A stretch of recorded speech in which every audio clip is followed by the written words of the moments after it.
हाँ, आज मैं तुम लोग को एक छोटी सी स्टोरी सुना रहा हूँ, ठीक है।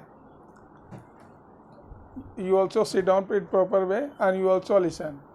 Okay, you also listen. Don't be care. My photo is clearing or not. That is not matter. You listen the story. It's clear. Story को ध्यान से सुनो. I will ask the story in the middle. Are you understanding or not? बीच बीच में मैं question पूछूंगा. तो एक जो है, दो बच्चे आपस में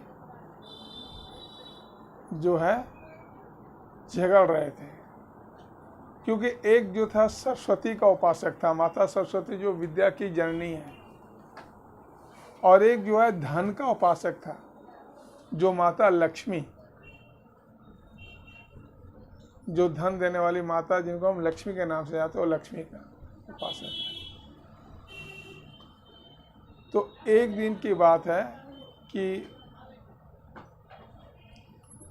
एक कह रहा है कि लक्ष्मी बड़ी है, दूसरा कह रहा है कि विद्या बड़ी है। तब इसका फैसला कैसे हो?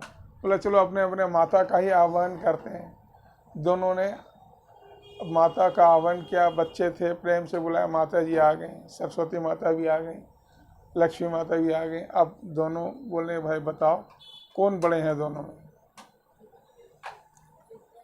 तो लक्ष्मी कहती कि मैं बड़ी हूँ, और माता सरस्वती कहती कि मैं बड़ी हूँ। तो फिर इसका फैसला कैसे हो? तो इसका फैसला करने के लिए बोला ठीक है मैं टेस्ट लेता हूँ। तो बोला नारद जी को बुलाया जाए, ब्रह्मा जी को बुलाया जाए, वो बताएंगे। तो बोलते पहले मैंने चांस दिया इसको, क्या नाम है, माता लक्ष्मी को, आप अपनी चमत्कार दिखाओ। तो बोला अच्छा ठीक है। तो एक किसान होता है, क्या है, हाँ एक किसान होता है। तो किसान वो ना भुट्टे की खेती करता है। किस चीज़ की खेती करता है? भुट्टे, हम लोग जिसको मकई बोलते हैं, कई लोग भुट्टा कहते हैं। तो ऐसे एक बार हाथ मारे, उनका आशीर्वाद से जो मकई का जितने दाना था ना, दाना वो सोने के हो गए। किस चीज़ के हो गए? सोने के हो गए। तो सोने के हो गए, तो जब वो छिला तो सारे देखे सोने के हो गए, सारे दाने निकाल रहे हैं। तो उसे उधर से राजा की उस शहर का, उस नगर का जो राजा था वो जा रहा था।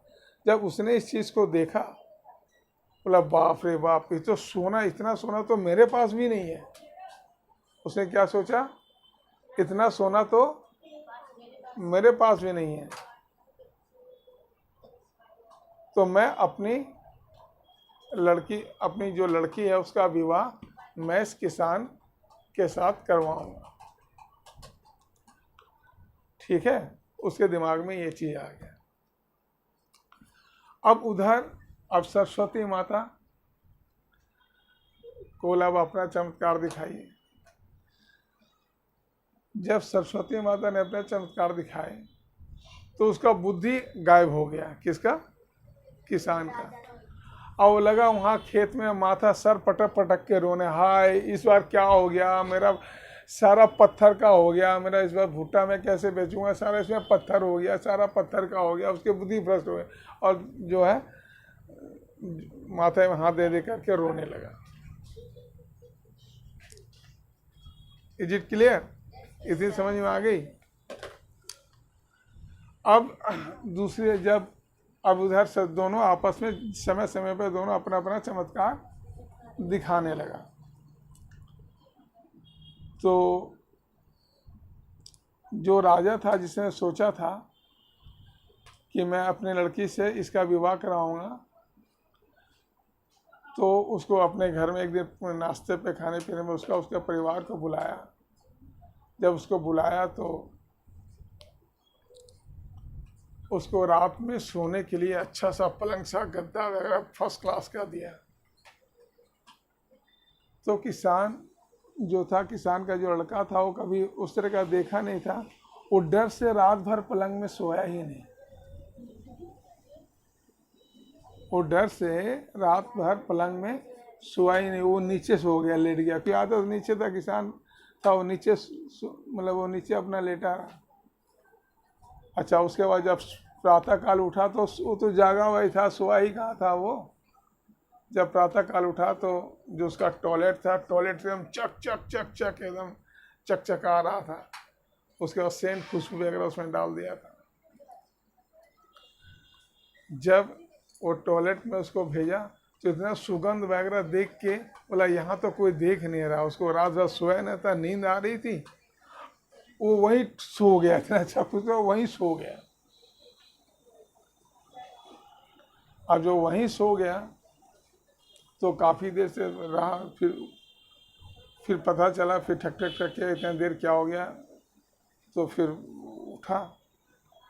तो ये सारी बात जो है, जो राजा का जो चतुर मंत्री था वो सब वाच कर रहा था। तो उसने राजा से सारी बात बताया कि देखो रात को अपना अच्छा, ये मूर्ख है, अमीर होने से क्या होगा, ये मूर्ख है, मूर्ख से अपने पुत्री का विवाह मत करवाइए, ठीक है। तो किसान ने सभी को, गांव वाले को बुलाया। किसान ने क्या किया, सभी गांव वाले को एकत्रित किया। एकत्रित करने के बाद क्या कहता है कि देखो मैंने जो अपनी लड़की के विवाह से करने के लिए सोचा था वो मैं कैंसिल कर रहा हूँ। क्या कर रहा हूँ? क्यों कैंसिल कर रहा हूँ? क्योंकि ये बहुत मूर्ख व्यक्ति है। मैंने रात में अच्छी तरह सोने के लिए गद्दा वगैरह दिया तो सोने नीचे सो गया। आज जब मैंने इसको सुबह बाथरूम में भेजा तो वहां जाके सो गया। तो सरस्वती माता की बारी आई तो सरस्वती माता ने अपने हाथ निकाला, चमत्कार कर दिया। तो बोलता है कि सुनो, ठहरो, कहाँ लो, मेरी बात सुन लो।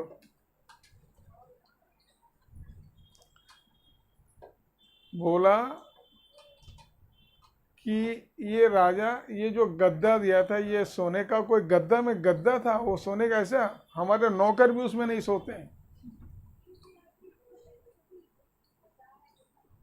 ये तो हमारे जो नौकर है वो अपने नौकर के लिए ऐसा गद्दा तैयार करता है। अब रही बात टॉयलेट बाथरूम की, तो बाथरूम हमारे लायक था ही नहीं, इतना बदबू था कि मैं वहां बेहोश हो गया। आ रही बात समझ? तो वहां बेहोश हो तो राजा को पछतावा है कि मैंने क्या बोल दिया। तुरंत आके उसका पैर पकड़ लिया कि मुझसे गलती हो गई, आप तो धनी के साथ साथ बुद्धिमान भी हो। आई समझ बात? तो इसका अर्थ हुआ न सरस्वती बड़ी है और न लक्ष्मी बड़ी है, दोनों एक दूसरे के बिना अधूरा है। बात समझ में आ रही है? अगर किसी को केवल सरस्वती हो, विद्या ही हो, बुद्धि हो, धन ना हो तो भी अधूरा है। और किसी को कितना भी धन हो जाए और बुद्धि ना हो, उसको यूज करने के लिए शराब पीने लगे, मीट मच्छी खाने लगे, गलत जुआ खेलने लगे, तो भी सारा बेकार हो जाएगा। इसलिए सरस्वती और लक्ष्मी दोनों एक दूसरे का पूरक है। अर्थात जहाँ सरस्वती है वहीं लक्ष्मी है, और जहाँ लक्ष्मी है वहीं सरस्वती है, मतलब दोनों बराबर है। फैसला क्या हुआ? हाँ, आज सरस्वती माता भी मान गई कि हाँ बिल्कुल सही बात है, लक्ष्मी माता भी मान गई बिल्कुल सही बात है। दोनों आपस में गले मिले कि हम दूसरा हमेशा एक साथ रहेंगे, जहाँ आप रहोगे वहीं मैं भी रहूँगी। Is it clear? That's all. दिखाओ, ये पंखे की आवाज़।